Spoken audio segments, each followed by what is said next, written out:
సాధారణంగా మనకేమన్నా చిరాగ్గా ఉన్నా, మనకేదైనా పని ఒత్తిడి ఉన్నా మనం పిల్లల మీద ఎక్కువగా అరుస్తూ ఉంటాం.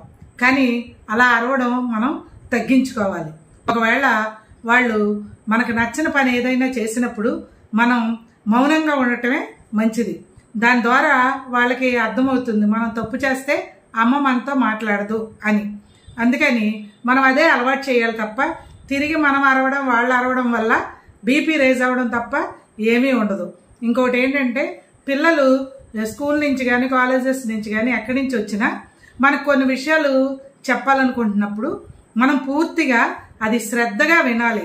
ఏదో అని కాకుండా శ్రద్ధగా వినాలి. దానికి అది ఏమన్నా తప్పు ఉంటే నువ్వు ఇలాగే చేస్తావు అలాగే చేస్తావు అనకుండా ఈసారి ఇలాంటి తప్పు చేయకు, ఇంకోసారి ఇలా ఉండకు అని మనం వాళ్ళకి పాజిటివ్గా మనం నేర్పాలి.